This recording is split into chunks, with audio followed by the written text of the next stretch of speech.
Welcome into the Unwritten Rule podcast, your number one stop shop for all sports and media news. I'm your host, Monzi, and today I will be deep diving into week one of college football games. I have 5 games. I selected probably a little more than 5. But starting off, please forgive me for the picks I gave last. I apologize. I don't know what Florida State was doing. I don't know what SMU was doing. But we're back and we're better. And as always, I advise everyone just to take straight bets. Don't do parlays. If you do want to do parlays around this time in college football without seeing the teams yet play or developed, I advise you just do like a 2-team, 3-teamer. Obviously, probably not try to do 3 11 o'clock games, rush the money in, bet throughout the day. Do what you got to do. But first game I want to get into is UNC versus Minnesota.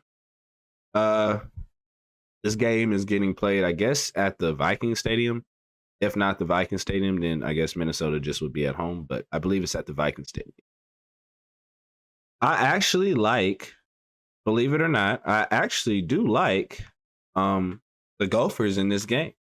I think that at the beginning of the season, the Gophers are a team that you have to actually worry about. They will run the ball. The quarterback play is pretty average. The defense will play good for them. So I feel like they favor in this game. Now, UNC, if UNC gets hot on offense, it could be a real long game. Now, with that being said, do I think that Max Johnson is a quarterback that I would really worry about? No. Now, the receivers for UNC, and UNC does have a run game. I think that could be a problem in this football game. But other than that, I like the Gophers in this. And I believe PJ Fleck is still the coach of the Minnesota Gophers. So if he is still the coach, I like that even more in this game. So I would take Minnesota on the money line.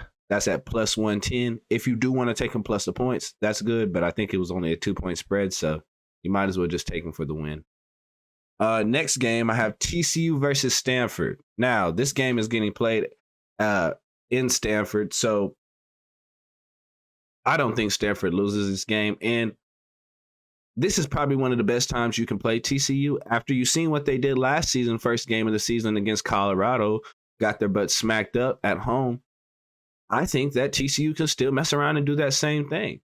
TCU is not a team that I felt like rebuilded themselves at all, especially in the recruiting. So I understand they got some portal guys.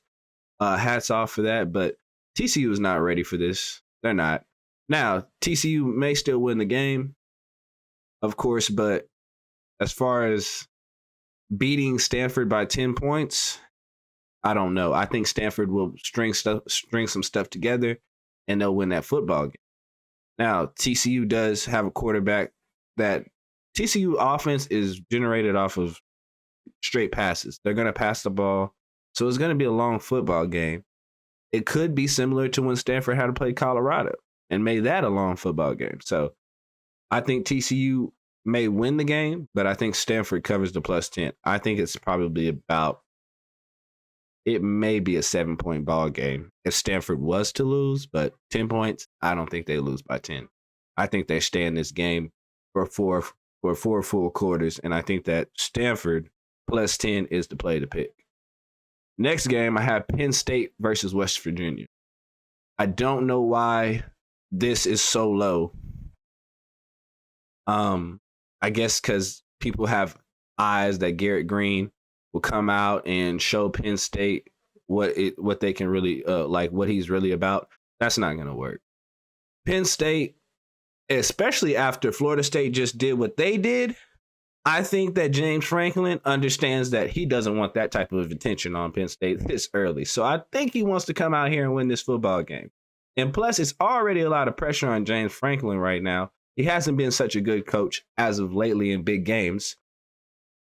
With that being said, do you really think West Virginia is going to come out here and score on Penn State's defense? Let's just take Penn State's offense out to the side. We can even consider Penn State's offense to be as good as Iowa's offense over the years. Do you still think that Penn State is going to let West Virginia score, let's say, In order to even beat Penn State, I'm gonna say that you have to be able to put up at least 28 points. Do you really think that Penn State is going to give up 28 points to West Virginia? I don't care if West Virginia is at home. I don't care if they playing in the Holy Land. It still wouldn't matter. I still think Penn State's defense wins this football game for them. Now, the points is at 8. I do understand that. Do I think that you should take Penn State in the first half? No. Do I think that you should take a over a total? No. But I will say this. Penn State needs this win. They need to go out there and play football. And if it came down to physicality, Penn State will dominate that football game every single time. I guarantee it. But the thing is, Drew Aller at quarterback, and if he looks rusty out there on that football field, it's going to be a long football game for Penn State. Penn State could possibly get upset if they mess around in West Virginia. So if they mess around, I believe it's Morgantown. If they mess around in Morgantown, it's going to be rough for Penn State. But I don't think that happens. I think Penn State's defense actually wins them the football game. I know I said this about Florida State last week. Florida State was getting dominated on both sides of the ball in the trenches. Florida State deserved to get their butts kicked. When your big guys come out there like that, I'm talking about Georgia Tech had offensive linemen moving 15 yards down the field every single play. That's dangerous. Then Georgia Tech's defensive line was giving the beats to the O-line of Florida State. That is terrible. So that's all I have to say with that. But just take Penn State -8. If you can buy points and get it down to about a 6.5, I like that too. I like them to cover a touchdown. Now think about it. Do you like Penn State to cover a touchdown? I do. I think that's what you can really look at if you want to take a real play. Do you think Penn State is actually going to cover a touchdown? So if you just consider 2 more points, I mean, you kind of got your pick right there. Moving on. Got a big game right here. You got Mario Cristobal going against Billy Napier. I believe they went against each other last season. I can't remember. I can't remember if they went against each other last season. But aside from that, Billy Napier needs this win really bad. Mario Cristobal needs this win really bad. But I will say this. If guys want to draw up a QB battle, Graham Mertz versus Cam Ward, you may think, oh yeah, Cam Ward is lights out. Amazing. Hey guys, Cam Ward has lost a lot of games in the Pac-12.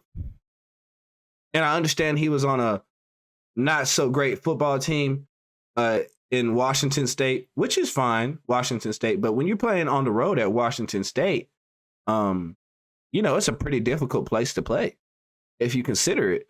So I don't like Miami in this. I think Miami actually lose this battle.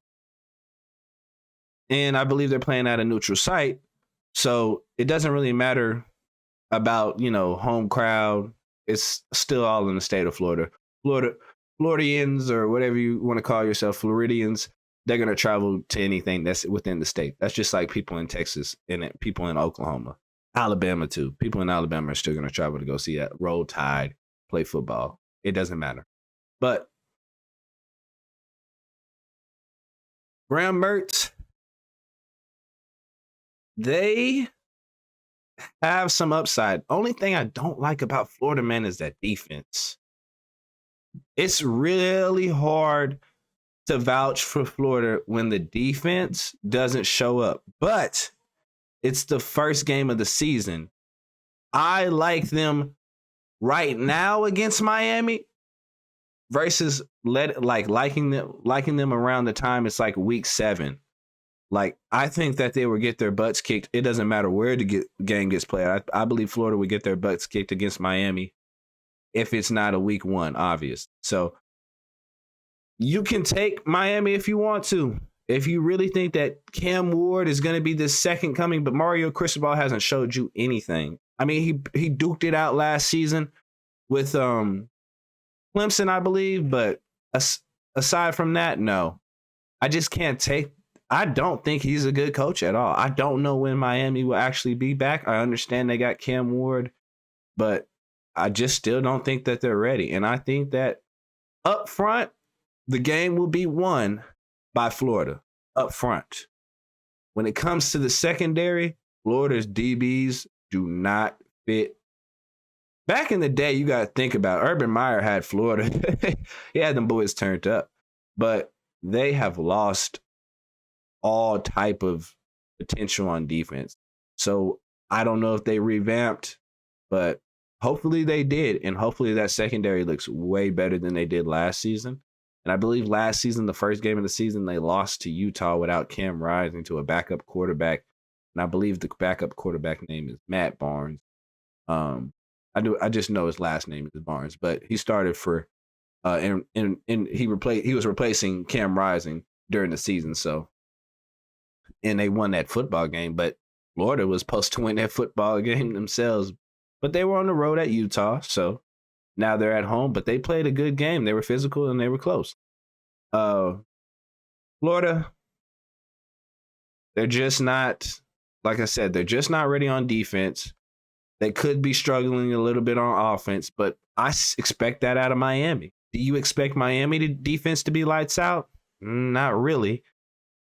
Do you expect Miami's offense to be lights out? Not really. So we're kind of looking at the same thing. So with that being said, take take Florida Gators on the money line.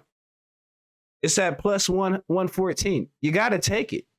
You got to take it. I kind of want to look against the spreads, against the odds. I don't care what Vegas puts a number on. I try to look away from that now. So you just really got to take Florida here. They're the team that has more upside coming into this game.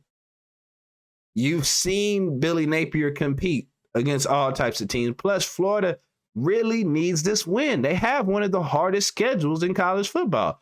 Now, I don't want to get into the schedule too much, but part of the reason of you having a hard strength of schedule is you potentially have a chance to win these football games, I would assume.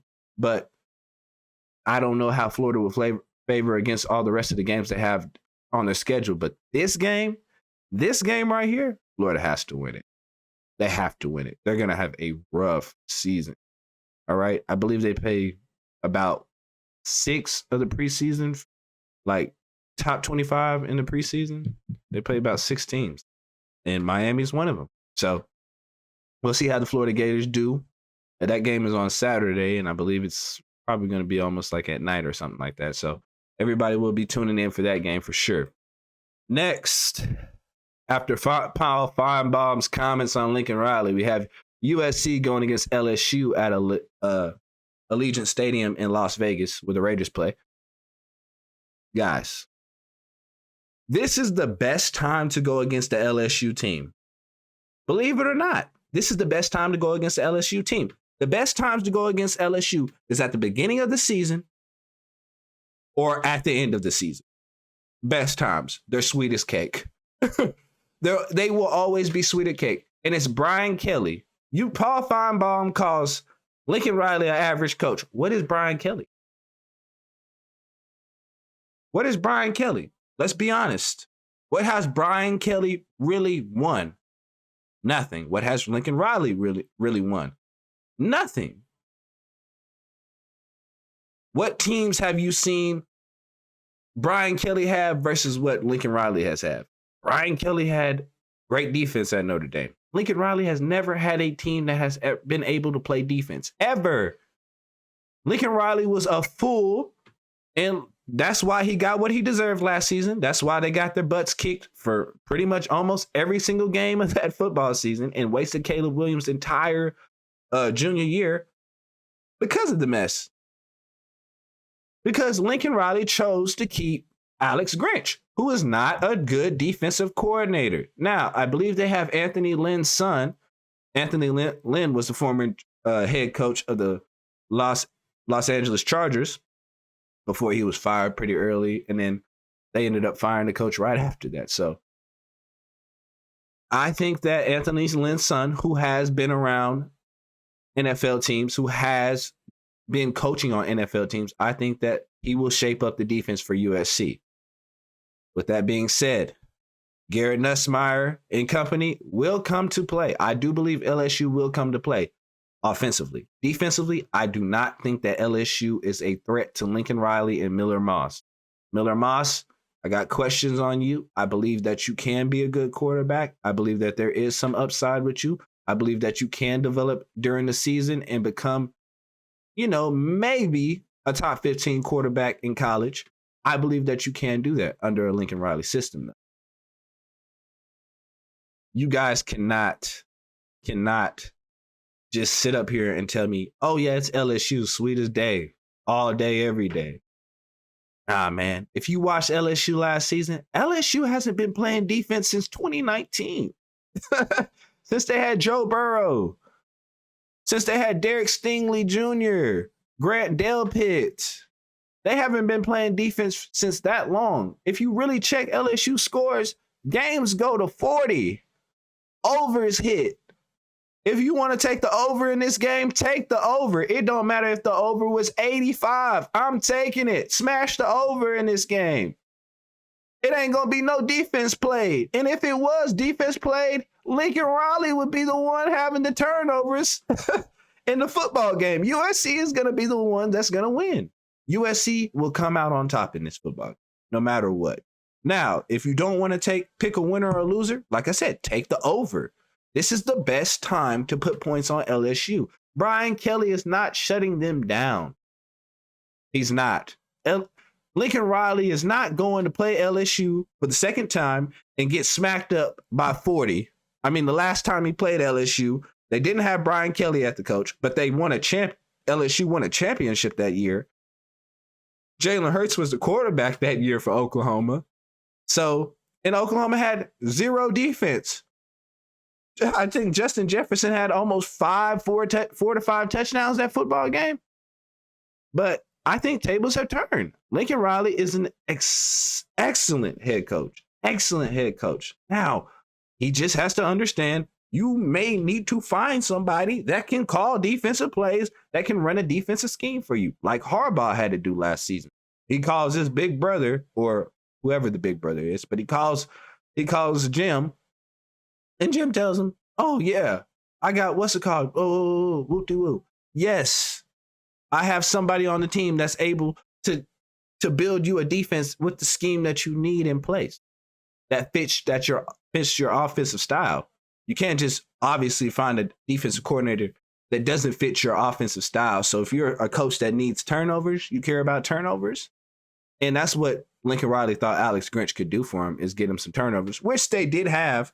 There was a time that Lincoln Riley and Alex Grinch at USC were top 3 in turnovers. So I will say that, but I still like Lincoln Riley and USC Trojans in this football game. You can't steer me away from that. LSU to Nevada on a plane ride, that's not a big deal for me. But, technically, Lincoln Riley is playing at home. It's a 4-hour drive if they wanted to. And if it's a 4-hour drive, it's probably a 45-minute flight from LA to Vegas. So it's going to be a hard-fought football game for sure. It will be hard-fought. But I don't think any defense gets played in this football game. I like the over, and I also like USC on the money line. And USC on the money line, I believe it's at plus 110. It's not crazy. No, actually, USC on the money line is plus 154. Plus 154 for USC. I like that. Plus 154. I would not parlay it. Do not parlay it. I would straight bet it. The amount is undisclosed as of right now, but I will straight bet this, and I will take USC on the money line. If you don't like that, like I said, you take the over, or you can take a +4 for USC, but don't get into this thinking that take LSU's name out of the mix. All right. We got to start taking the names out the mix and actually realize what these teams have. LSU will get in a long battle with any team. they will get in a long battle with any team. And if the game goes left at any point in the football game for LSU, they have lost.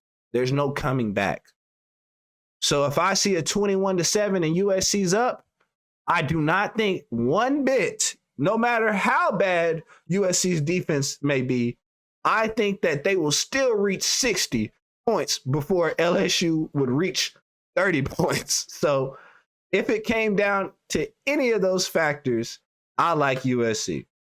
But I appreciate all you, all the fans for tuning in, all the people that watch the pod. If you're not somebody that watches the podcast or the channel, anything on the channel, please be sure to leave a like, comment, subscribe for more content. I will be dropping some more pics on TikTok. So you see the TikTok, follow it. You'll see some more pics probably on Friday. I'll make sure you guys have some more picks, and I will have some player props for those who do like to bet on, on any of the player prop things, apps, whatever it is, props, picks, and etc. But that's all for me, folks. I appreciate y'all for tuning in to the podcast. Wish y'all nothing but the best.